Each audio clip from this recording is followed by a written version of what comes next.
So we have a Paul Newman quote here which reads, "Don't judge my work by the roles that were easy, where I didn't have to stretch and explore and expand. Judge my work by the roles that challenged me physically, emotionally, or spiritually. Those are the roles where one false step could bring down the whole house of cards." So what advice do you have for directors who have to work with actors who are taking on one of those challenging roles? Well, I would say the first thing is if the director can recognize that it is that challenging to begin with, that it is going to stretch this actor a lot. I mean, this director has cast this actor in this role, obviously, and that it's going to be a big stretch and it's going to push them maybe to their limits and all of that. Then the next best thing you can do is, again, create that safe place for them. They need a really safe environment within which they can stretch and explore and expand into this role. And then I think that the best thing the director can do is really be a massive support system. By a support system, I mean allowing the actor to really fall deeply into that character, knowing that the director is always there to rescue them, save them, be a safety net, pull them out, not criticize them, so that they can go into those, whatever the extreme areas are.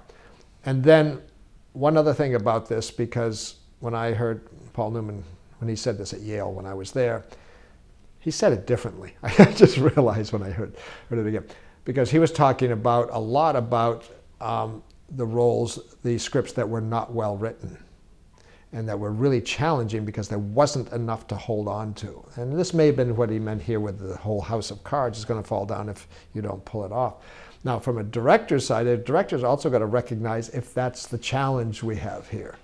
If that's the challenge we have that we have a script that's not that strong, it's not that cohesive, and we're running a risk, like we are when we make almost any film, that this film just really is not going to work.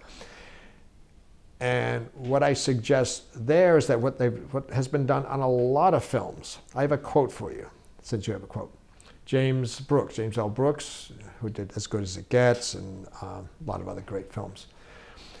But in one, some panel he was talking on, and I was there, he said that his fear making a film was knowing that there's a really good chance I'm going to make a really bad film.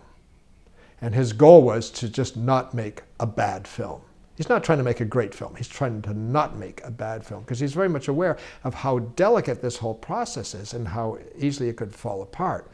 And when they were making As Good as It Gets with Jack Nicholson, it was about a week into the production that and this is on the DVD, they talk about it, he and Jack talk about this, that they realized they didn't know, they weren't clear on how to do Melvin's character, this misogynistic, cruel, racist human being that we have to fall in love with eventually.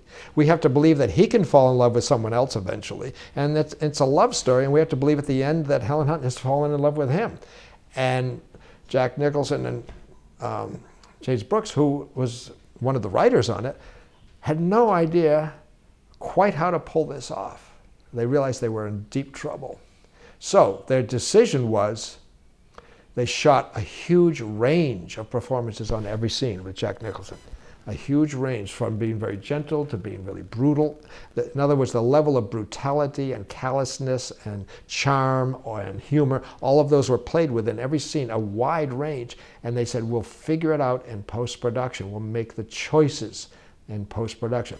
And that's another way that a director can work with an actor, say, giving an actor that leeway. Say, listen, you're exploring a whole new territory here. I'm going to allow you to explore on camera.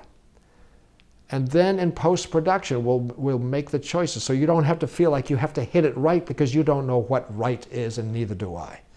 And if the director can admit that and allow the actor to do that, then the actor has more latitude to work with and more likely to give a strong performance.